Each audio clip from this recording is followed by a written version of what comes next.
Swastiastu, apa kabar kawan? Aku Made dari Bali. Pulauku indah, pulau dewata, orang bilang pulau surga.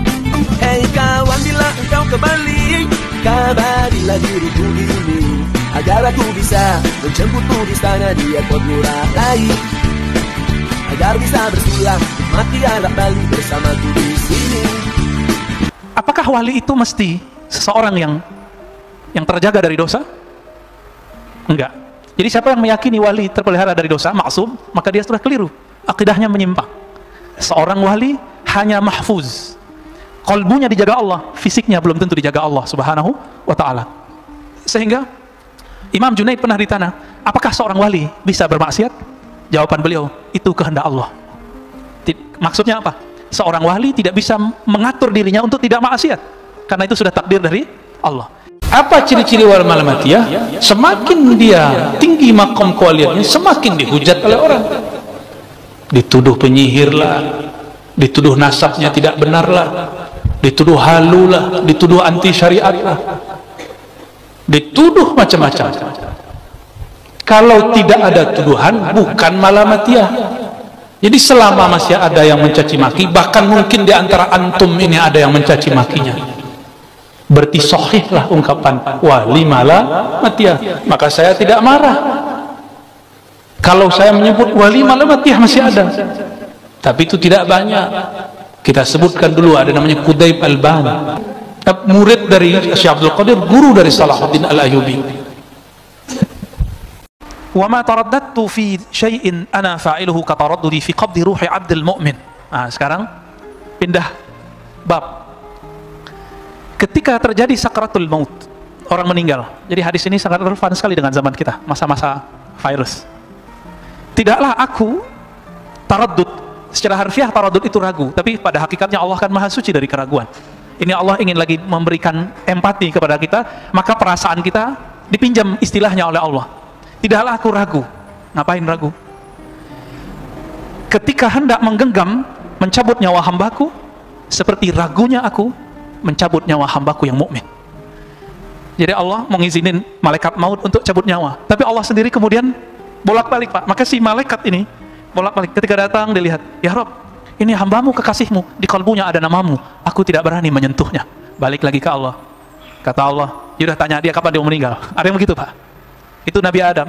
Nabi Adam itu sudah dipindahkan 30 tahun umurnya untuk Sayyidina Daud. Ketika sudah dipindahkan, Nabi Adam pertama kali lupa. Datang malaikat maut dalam rupa seseorang. Ditanya, ente siapa? Kata Nabi Adam, saya malaikat maut mau mencabut namamu, mencabut ruhmu. Apa kata Nabi Adam? Loh, jatah saya masih 30 tahun lagi. Buka buku lagi tuh malaikat maut. Wahai Adam, dulu engkau telah berjanji memberikan 30 tahun umurmu untuk cucumu, yaitu Daud. Jadi ada, Pak, misah apa, mindah-mindahin nyawa itu ada. Sampai sekarang ada itu. Ya, tapi bukan kita orangnya ya. Dia levelnya, kalau sekarang ada nabi nggak? Nggak ada. Maka levelnya sekarang apa? Pewaris nabi. Apakah semua pewaris? Enggak. Hanya pewaris-pewaris yang sempurna yang bisa mengerjakan itu. Bisa dia ngerjain, Pak. Nabi Muhammad salah satunya. Bahkan sebenarnya Nabi Adam, karena keberkahan Nabi Muhammad, maka beliau bisa begitu. Tidak hanya itu, matahari mau terbenam itu ditahan oleh Nabi Shallallahu Alaihi Wasallam. Sayyidina Ali radhiyallahu taala anhu hendak mau sholat apa tuh? Sholat asar. Matahari sudah mau terbenam. Mengadu kepada Rasulullah, ya Rasulullah, saya belum sholat asar. Apa kata Rasulullah? Ya Syams, wahai matahari, tahan. Ditahan, Pak.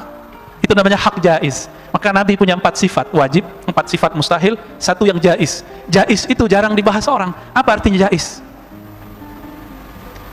Hak unlimit yang Allah berikan kepada Nabi, berupa syafaat di akhirat, mukjizat di dunia. Syafaat di akhirat, mukjizat di dunia. Ada nggak hari ini yang bisa manggil pohon? Nggak ada kan? Itu karena Nabi punya hak jaiz, bisa manggil pohon. Ya nakh ta'ali, wahai pohon kurma, kemarilah engkau. Itu karena Nabi diberikan hak jaiz.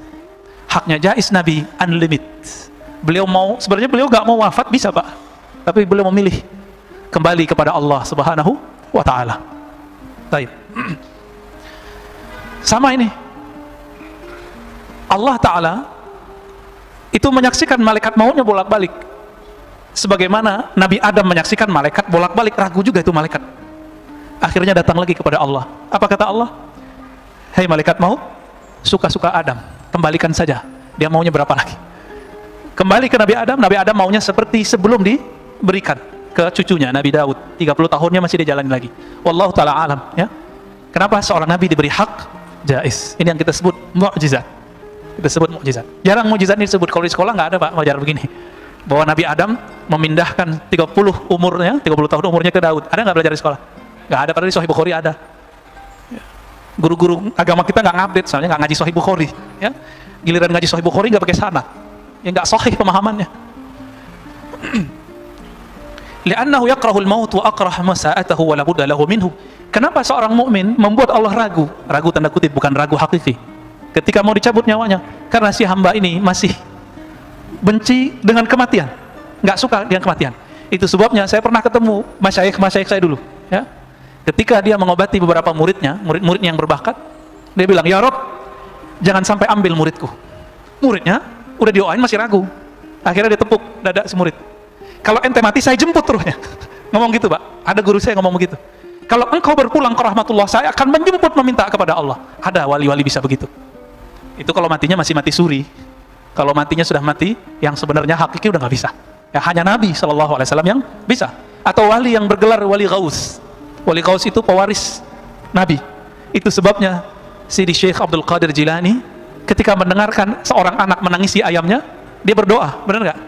"Ya Allah, kembalikan nyawa sang ayam. Hidup ayamnya." Kok bisa?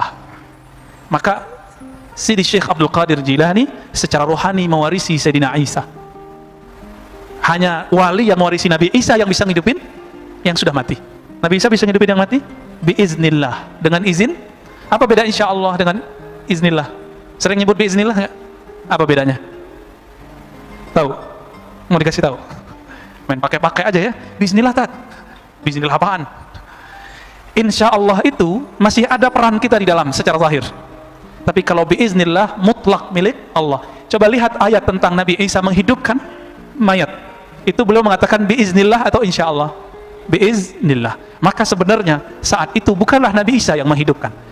Seorang wali di hadis Imam Bukhari, tapi bukan riwayat yang ini redaksinya beda. Jika dia sudah dicintai oleh Allah, maka Allah tukar sifatnya. Jika dia berkalam dengan kalam Allah, jika dia berkehendak dengan kehendak Allah, jika dia melihat, mendengar semuanya dengan sifat-sifat Allah. Kira-kira ini wali Pak, bukan Nabi. Saat Sayyidina Syekh Abdul Qadir Jilani meniupkan, itu yang meniupkan saat itu siapa? Allah. Karena sifatnya Syekh Abdul Qadir Jilani sudah tiada. Yang berdiri saat itu hanyalah sifat Allah Subhanahu wa ta'ala. Jadi kalau mau faham karomah, di situ pemahamannya. Kalau tidak begitu, maka namanya bukan karomah. Bisa jadi sihir, bisa jadi yang lain-lain, ya. Walaupun semuanya biiznillah, semua dengan izin Allah. Sihir itu terjadi karena izin Allah. Kok bisa dukun bersihir? Karena dukun diajarkan syaitan dan jin asma. Jadi ternyata jin itu masih punya asma. Apa arti asma? Bukan penyakit asma. Asma jamak dari isim, artinya nama. Iblis itu dulu namanya Azazil. Azazil ini dulu beribadah dengan menyebut beberapa nama Allah dan berdoa dengan nama itu. Maka Allah panjangkan umurnya. Itu karena dia berdoa dengan nama Allah Subhanahu wa ta'ala. Kalau nama itu dipakai oleh si dukun, maka akan terjadi apa yang terjadi pada mbahnya dukun. Siapa? Azazil. Jadi jangan heran. Orang sihir, pelet, apalagi teluh, apalagi namanya santet, ya. Nauzubillah. Imam Al-Qushairi menjelaskan, wali itu secara harfiah bisa berarti fa'il, bisa berarti maf'ul. Fa'il yaitu orang yang sibuk beribadat secara aktif, itu wali. Bisa berarti maf'ul, pasif, orang yang sifat-sifatnya sudah diganti oleh Allah Subhanahu wa ta'ala. Saya kalau nerjemahin wali, itu yang kedua, itu yang saya maksud. Seperti yang dimaksud oleh Imam Al-Qushairi. Inilah yang disebut wali khas, wali yang khusus. Adapun yang pertama, yang sibuk ibadah kepada Allah, disebut dengan wali wali yang umum. Apakah wali itu mesti seseorang yang terjaga dari dosa? Enggak. Jadi siapa yang meyakini wali terpelihara dari dosa, maksum, maka dia sudah keliru. Akidahnya menyimpang. Seorang wali hanya mahfuz. Qalbunya dijaga Allah, fisiknya belum tentu dijaga Allah Subhanahu wa ta'ala. Sehingga Imam Junaid pernah ditanya, apakah seorang wali bisa bermaksiat? Jawaban beliau, itu kehendak Allah. Maksudnya apa? Seorang wali tidak bisa mengatur dirinya untuk tidak maksiat, karena itu sudah takdir dari Allah. Tapi seorang wali ketika maksiat, dia tahu cara kembali kepada Allah. Ini bedanya wali sama bukan wali. Ada nggak wali tambah tersentuh dengan maksiat? Banyak. Makanya banyak orang yang sombong dengan taatnya. Itu kalau Allah melirik orang ini akan dibiarkan oleh Allah sejenak bermaksiat. Ketika dia bermaksiat, Allah ambil lagi, lalu dia sadar, ya Rob, ampunkan aku, dan dia bisa nangis.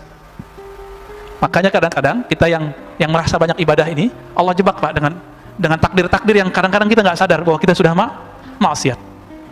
Ya. Jadi jangan GR dulu kalau sudah beribadah, ya. Belum tentu jadi wali. Ya. Kadang-kadang ada orang jadi wali bukan karena ibadahnya, dan itu sering. Tapi karena dia meniru sifat-sifat Allah. Ada seorang wali, dia pakai kedinginan Pak, musim dingin, subtropis. Negeri subtropis itu dingin. Hujan turun, berikut dengan saljunya. Tiba-tiba dia melihat ada seekor anjing, itu kedinginan. Bajunya, jubahnya dia buka, kemudian dia selimutkan itu si anjing. Malamnya dia bermimpi, Allah mengangkatnya menjadi wali karena dia menyayangi seekor makhluk Allah Subhanahu wa Ta'ala. Kisah ini kok nggak ada zaman Nabi? Emang nggak ada. Tapi sebelum Nabi ada yang lebih parah lagi. Seorang pelacur memberi minum seekor anjing. Sama itu. Maka si perempuan itu jadi wali Allah Pak langsung. Karena wali Allah itu pintunya satu, diampuni oleh Allah. Dan di hadis itu dikatakan Allah mengampuni si perempuan. Benar nggak? Maka dia diampuni, saat itu dia jadi wali Allah. Ya Imam Ar-Rusli.